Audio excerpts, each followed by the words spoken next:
Mr. Edit Man presents People Working in College Admissions. What are the most ridiculous things people have done to try to better their chances? I know a girl who sent a photo of her 3-year-old self standing in front her number one choice university and a box of homemade cookies along with her application. She got accepted. Just in case, I'm going to take pictures of my future kids in front of every top college in America. I had a friend who worked admissions and his best story was from an applicant who sent a 5-foot wide poster of his face. While they did hang it up somewhere in the office, it did not help his chances. We literally had a kid in my grade Google best application essay and change the name before submitting it. The college found out pretty quickly that he did not own his own business or do a tour in Greenpeace. So it was rejections from everyone. Well, that's not just dishonest. That is amazingly stupid. My favorite story from the college admissions people who visited my high school was students who listed more hours of extracurricular activities per week than there are hours in a week. Being able to extend the hours of a week, that's an impressive trait colleges are looking for. I worked in the admissions office when I was in college. Most amusing phone call was from someone living in Manhattan, wanting to know which preschool her child should go to in order to get into the school, you know, in 15 or so years. I have a close friend who works in admissions. My favorite stories are about the people that assume that admissions is some kind of formality, not in that they assume that they are going to get in, but they think that they come to school and then they go through admissions. Hey, I can answer this one.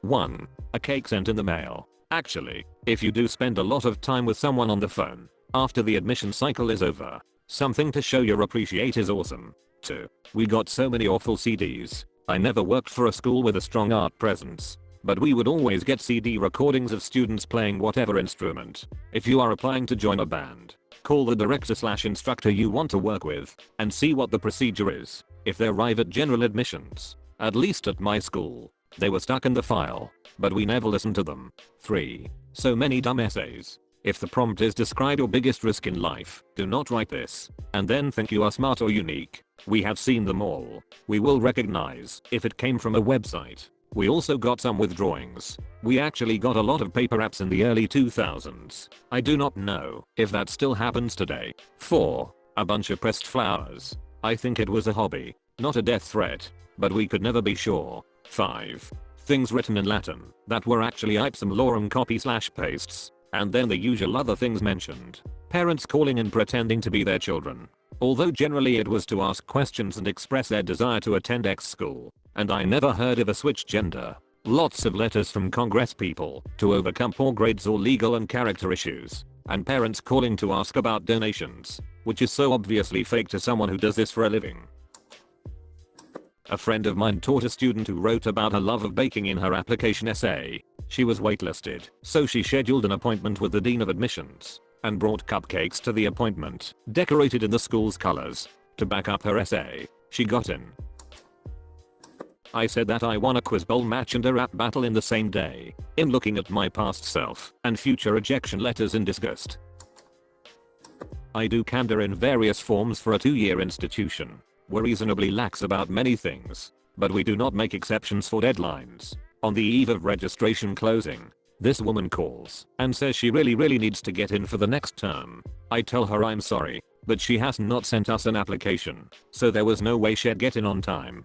She waits a few seconds and then asks if we make exceptions for medical reasons. We do, if it can be backed up by hospital documentation, and an application had already been submitted on time. She mumbles something under her breath then hangs up before I can ask her if she understands. The next day, I get a call from a woman who claims she needs to register and she could not yesterday because she was in the hospital. I pass her on to my supervisor because that's policy for exceptions. Seconds after I transfer the call, I realize it was the same woman from yesterday. 2 hours later, I find out that the woman had accidentally overdosed on insulin injections and went to the ER. She had faxed over discharge papers and all. Before we could even accuse her of gaming the system, we had to say we could not make an exception because she never submitted an application.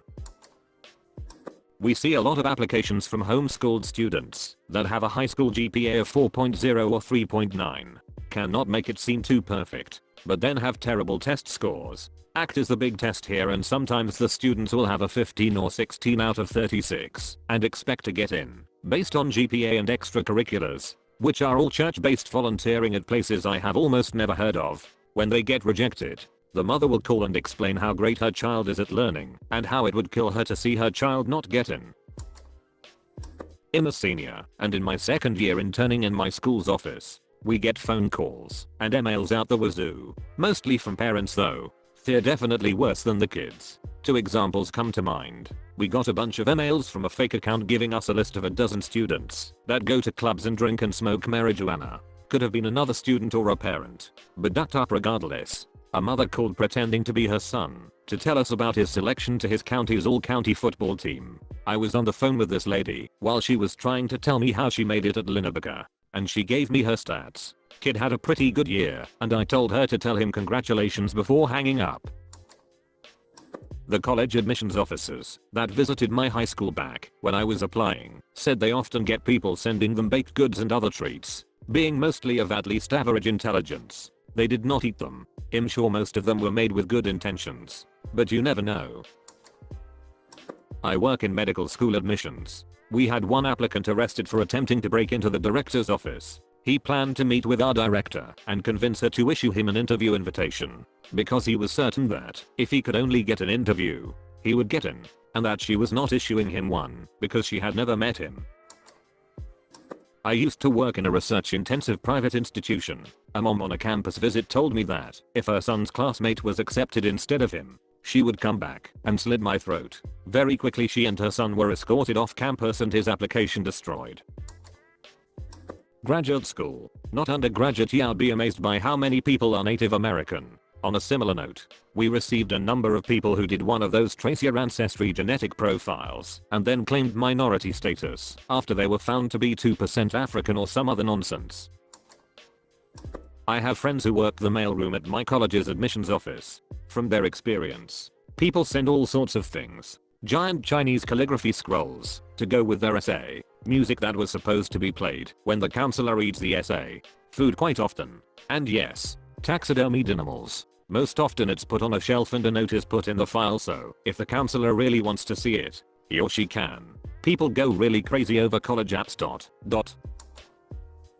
I'm a tour guide at my school, and when there's no tours we answer phones and do paperwork and yada yada. The most common one I have had is people try to guilt trip, tell us that if we do not admit their kid then that kid will be homeless or ruin his family's dream. I usually just do not listen and then forward their call to one of my bosses. I work at the admissions office and a kid once sent in a portfolio of his artwork full of softcore random filth. When I was an admissions counselor I had a girl imply that she wanted to meet up with me at a hotel I was staying at to discuss her chances on being accepted. Did it work? Nope. I had a kid once send in his own sneaker along with a note that read, "Hope this helps get my shoe in the door." It did not. This kid is clever and goes the extra mile. He do not need your school. I have been working in an international admissions office for about 6 months at a large state university. Even though they are no way required, I have a ridiculous amount of students emailing me YouTube videos of themselves. My top 2 are a vocal performance and a basketball reel. Oh, and the language barrier usually keeps things interesting. Emails that open with "Your Majesty" usually make my day. I worked in college admissions briefly. One kid sent in 15 letters of recommendation, one of whom was from a congressman. The kid was apparently rich and well connected, and mistakenly believed that the letters alone would seal the deal. Sorry kiddo, that many letters will not cover up the fact that you had a 1.9 GPA and a DUI on your record. I do not work in admissions, but the funniest thing I have ever seen someone do to try to get accepted was attempt to professionalize the essay portion by sprinkling in semicolons. I'm pretty sure the admissions people probably know how to use a semicolon. It's just the joining of 2 related complete clauses. I have worked in college admissions for 7 years, and I can tell you the worst thing I have ever seen. At my previous school we would accept screenshots of transcripts for the purpose of initial acceptance. It was a shady for-profit school. A young man sent us a screenshot, but did not close the windows that were open behind the transcripts. One window was of filth and the headline read "MILF loves cock." I was able to actually look it up afterward, and it was some dirty stuff. My mom works for admissions at a uni, and here's the best one. A sports agent donated $15 million to her college. Universities are sometimes structured as being made up of different colleges. To have it renamed after him. Coincidentally, his star athlete's daughter was applying to the college's most selective program ... and got in. If you are reading this, you watched until the end of the video. Smash that like button if you have enjoyed it. Bam. On screen there should be some more videos similar to this. So either go do something else or watch more videos ... That's about it. There is no more here ... What are you waiting for, a secret message or something? This is not a secret, but subscribe for more videos like this.